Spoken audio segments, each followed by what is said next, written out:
Monsieur Chassot, vous allez nous présenter un rapport qui, c'est le cas de dire, ouvre une nouvelle ère. Oui, vous aviez eu l'habitude du vélo à hydrogène et là on va parler voiture à hydrogène. Cette fois je ne l'ai pas fait emmener sur le seuil de la salle du conseil municipal. Pas l'envie qui m'en a manqué, mais les contraintes techniques qui l'ont empêché. Alors plus sérieusement, Chambéry et l'ensemble du territoire au-delà de Chambéry a été désigné comme territoire d'expérimentation dans le cadre du projet ZEV, Zero Emission Valley. Et ce projet qui rassemble l'ensemble des acteurs de la filière hydrogène et qui vise bien évidemment à développer la mobilité hydrogène sur l'ensemble de la région avec l'implantation d'une vingtaine de stations à hydrogène et l'acquisition, le déploiement d'une flotte de 1000 véhicules.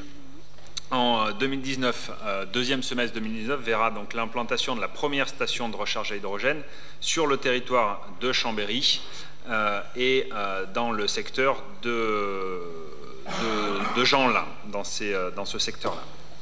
Donc, du fait des 1000 véhicules envisagés, la ville de Chambéry et l'ensemble les communes de la Motte-Servolex, le département de la Savoie, le syndicat départemental d'incendie, de secours et la Chambre des métiers et d'artisanat de la Savoie se regroupent donc pour acquérir ces véhicules à hydrogène. Donc, c'est 7 véhicules à hydrogène qui seront acquis au travers d'un groupement de commandes. Et donc l'objet de cette délibération est bien de rejoindre ce groupement de commandes avec l'achat pour la ville de Chambéry d'un véhicule à hydrogène, un Kangoo hydrogène qui sera pour l'instant attribué à un service qui n'est pas encore défini. Donc la convention, donc on demande d'approuver la création de ce groupement de commandes, d'approuver la convention consécutive au groupement et autoriser le maire ou son représentant à la signer, ainsi que d'autoriser le représentant du coordinateur à signer l'accord cadre. Merci. Y a-t-il des questions, Monsieur Caraco? Oui. En premier lieu, je crois qu'un petit rappel technique s'impose. Une voiture à hydrogène, c'est une voiture électrique. Simplement, c'est une voiture électrique où le réservoir d'hydrogène et la pile de transformation du réservoir de l'hydrogène en électricité remplacent la batterie, plus ou moins. Donc, en termes de vocabulaire, on a tendance très facilement à dire voiture électrique, voiture à hydrogène. Je crois que ça brouille très vite la perception. Voiture électrique à batterie, voiture électrique à hydrogène. En fait, la réalité est là. Alors l'hydrogène, il faut la produire. Et il faut la produire il faut en fait produire de l'électricité, transformer l'électricité en hydrogène. Quel niveau de pollution, quel niveau de rendement? On manque quand même beaucoup de visibilité là-dessus. On peut produire de l'hydrogène en brûlant des hydrocarbures. On déplace juste la pollution. On peut aussi produire de l'hydrogène en faisant de l'électrolyse de l'eau. Ça consomme énormément d'électricité. J'ai lu qu'on pouvait avoir des pertes de rendement jusqu'à 80%. Tout comme le vélo à hydrogène, dont parlait M. Chassot et que vous avez largement utilisé pour communiquer, la voiture à hydrogène, c'est pas l'ouverture d'une nouvelle ère, c'est un véhicule expérimental.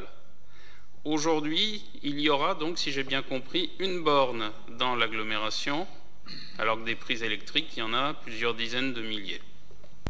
Et puis, là, il s'agit d'un véhicule utilitaire, donc bien sûr, je veux dire, il est tout à fait légitime, mais dans le cadre d'une généralisation de la voiture à hydrogène, on aura simplement une généralisation de la voiture, c'est-à-dire quelque chose qui occupe autant d'espace, tant pour rouler que pour stationner, qu'une voiture à essence.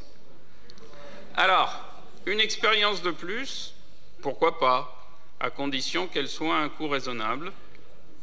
J'ai lu dans la presse que le surcoût par rapport à un Kangoo standard pouvait dépasser les 20 000 €, donc ça faisait un surcoût dans les 35 000 €. Je ne sais pas le prix qui est envisagé dans le cas présent. Mais surtout, je crois qu'il ne faut pas se tromper. Ce ne sont pas quelques expériences technologiques qui feront une vraie politique de transition écologique dans le domaine des transports. Pour cela, il faut plutôt améliorer l'offre de bus et faciliter leur circulation. Par exemple, ne pas remettre au prochain mandat les voies réservées aux bus avenue des Ducs et l'unification des réseaux Grand Chambéry, Grand Lac. Il faut bien sûr ne pas créer de nouveaux parkings en centre-ville.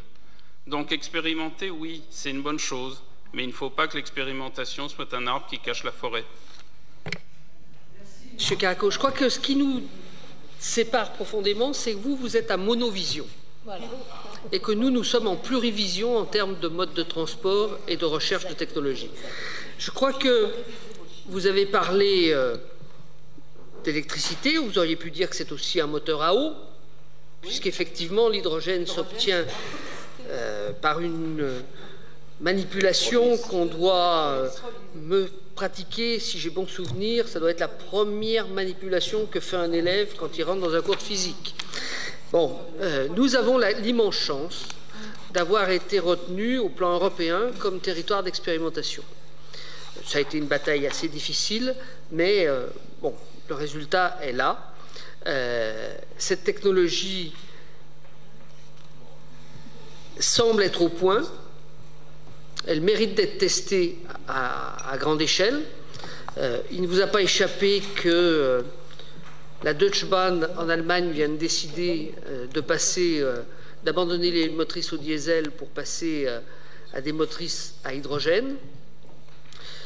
Là, on est encore plus dans le terrain de l'expérimentation parce que la puissance à développer est d'une autre dimension que ce qu'on va développer en véhicules légers et qui commence à être développé en poids lourd. Ce que je peux ajouter, c'est que nous allons avoir effectivement une première station. Aujourd'hui, il y a peu de modèles proposés. Il y a un constructeur français qui propose un modèle, c'est celui qu'on a cité dans le rapport. Pour l'instant, les véhicules utilitaires, les véhicules pour les particuliers sont principalement des véhicules de marque étrangère. Et donc, il faut que les constructeurs français, en particulier européens en général, s'engagent résolument dans la maîtrise de cette technologie. La différence fondamentale avec le véhicule dit électrique, c'est la question du stockage n'est pas de même nature. Autant il est difficile de stocker de l'électricité, autant il est aisé de stocker de l'hydrogène ou de stocker de l'eau. Parce qu'effectivement, on peut aujourd'hui suivre un certain nombre de chercheurs qui pensent que demain, des véhicules avec des panneaux solaires sur le toit et alimentés en eau auront des autonomies suffisantes pour pouvoir faire des kilomètres. De toute façon, aujourd'hui, le stockage de l'hydrogène permet de faire des kilomètres. Et c'est la différence fondamentale avec le véhicule électrique sur batterie, qui a, pour l'instant, une autonomie qui est, somme toute, limitée. Et partir de Chambéry à plusieurs pour aller à Lyon en véhicule électrique, ça présente aujourd'hui un risque sur l'heure d'arrivée. Et sur l'heure de retour éventuellement. Alors que la technologie du moteur à hydrogène permet cette autonomie. Donc aujourd'hui, au niveau de la région, Rhône-Alpes, Auvergne, j'aurais dû dire Auvergne-Rhône-Alpes, je m'habituerai un jour, ce qui est en cause, c'est bien l'installation d'un réseau de stations à hydrogène dans toutes les villes et progressivement avec un pas de distance qui permettra d'assurer le remplaçage du véhicule. Voilà ce que je peux dire. Moi, je pense que nous avons la chance d'être dans un territoire qui fait l'expérimentation. Évidemment, quand on fait une expérimentation, au départ, toute technologie a un coût supérieur à ce qu'elle est une fois qu'elle est développée. Et c'est la raison pour laquelle l'Europe, l'Union européenne et la région Rhône-Alpes, Auvergne-Rhône-Alpes, vont apporter des subventions pour ramener le prix du véhicule à un coût comparable, économie de fonctionnement inclus, à ce qu'est un véhicule à essence aujourd'hui. Aloïs Chassot. Oui, pour compléter, simplement pour répondre à l'intervention de M. Caraco, moi je vais citer une personne qui a été ministre. L'hydrogène peut devenir une solution majeure pour notre mix énergétique de demain. Cette personne, ministre, c'est Nicolas Hulot. Politiquement, Il est certes peut-être plus proche de vous que de moi. Ce que je peux vous dire, c'est qu'en tout cas sur cette phrase-là, je suis 100% d'accord avec lui. Et comme l'a dit le maire, c'est peut-être. Il faut tester, il faut expérimenter. Sinon, il n'y a pas de solution miracle. Si on ne teste pas, on ne pourra pas savoir. Et c'est bien l'objet aujourd'hui de cette expérimentation qui est mise en place sur notre territoire. Sachant que pour le moteur électrique, enfin pour l'électricité, tant qu'on n'aura pas résolu le problème du stockage, on restera confronté à un problème sur l'avenir de ce véhicule. Monsieur Caraco. Oui, l'électricité, vous le savez très bien, par nature, ça ne se stocke pas. Donc, on ne peut passer que par des substituts. La batterie est un substitut, l'hydrogène est un autre substitut. Disons qu'il y a une technologie qui est un peu plus mûre que l'autre qui est plus expérimentale, mais je suis d'accord avec vous, il faut aussi faire des expérimentations. Sur la Deutsche Bahn, n'allons pas trop vite. Il roule aujourd'hui en Allemagne un autorail à hydrogène, pas trop vite, sur des distances pas trop longues.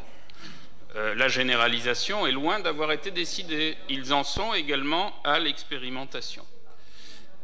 Et quant à la question de monovision et de multivision, je ne partage absolument pas votre point de vue. Je crois que nous sommes tous les deux multivision. Simplement, dans notre multivision, le dosage de l'automobile n'est absolument pas le même. Sur la Deutsche Bahn, moi je fais référence à des informations qui ont été annoncées il y a quelques jours par le président de la holding de la Deutsche Bahn, qui annonce qu'ils ont décidé d'abandonner le diesel et qu'ils vont mettre l'hydrogène en substitution sur un programme qui, si ma mémoire est exacte, s'échelonnera entre maintenant et 2030. Monsieur Dupassieux. Oui, moi je voudrais vous inviter à modérer votre enthousiasme, parce que quand on regarde sur Internet la littérature de spécialistes de l'hydrogène, on a vraiment des avis très, très réservés, et ceux qui expriment des avis favorables, ils disent comme vous, faut expérimenter, mais on n'est pas sûr encore des résultats. Pour la simple raison, c'est qu'effectivement, aujourd'hui, l'hydrogène coûte 4 fois plus cher que la voiture à hydrogène coûte 4 fois plus cher en termes d'exploitation. L'investissement, on ne sait pas. Mais en termes d'exploitation, c'est encore 4 fois plus cher que la voiture électrique. Donc, par ailleurs, on a effectivement des perspectives de progrès qui sont annoncées sur la capacité de stockage des batteries et sur le temps de recharge, qui aujourd'hui est très long. C'est les deux avantages de l'hydrogène aujourd'hui, c'est plus de capacité que les batteries et un temps plus court de chargement. Mais la contrainte économique est souvent quand même la plus difficile à contourner. Par ailleurs, l'hydrogène, tout comme l'électricité et les voitures électriques classiques en batterie, elles sont justifiées à partir du moment où on produit de l'électricité d'origine renouvelable et durable. Ce qui n'est pas le cas en France, loin de là. Ce qui n'est pas plus le cas d'ailleurs de notre collectivité. On n'a pas beaucoup progressé dans ce mandat.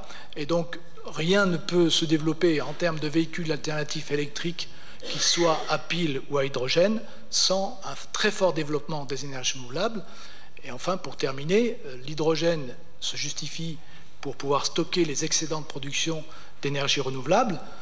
On en est encore très loin. Donc, temporisons un petit peu notre enthousiasme. OK pour expérimenter, mais de mon point de vue, nous sommes encore très, très, très loin de valider effectivement cette technologie. Monsieur Chassou. On va continuer le débat un petit peu là-dessus.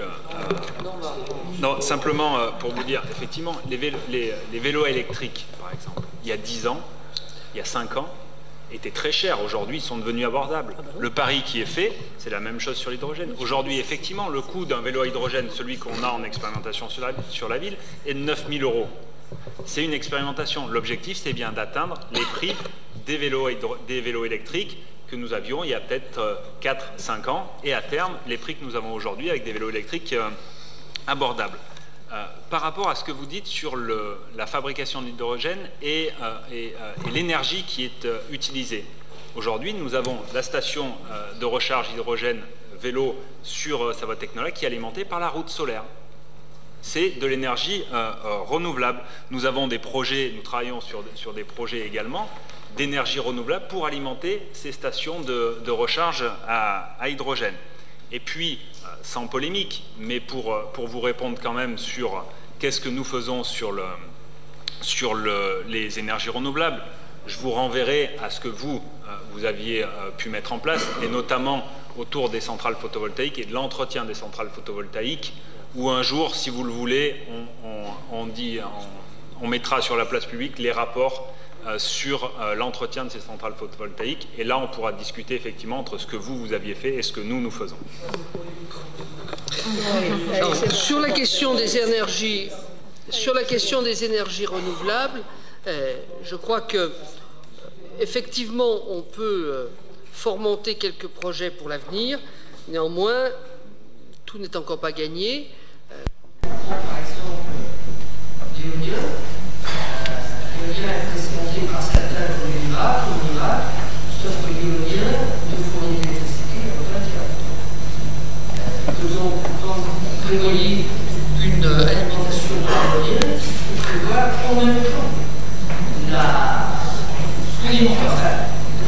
de disposer d'une unité qui soit capable de substituer à 100%. Puisque vous ne pouvez pas prévoir en plus qu'à quel moment le vent permet de gérer. Je me souviens dans ce rapport au vote, des solutions qui s'abstiennent par rapport au état de l'autre.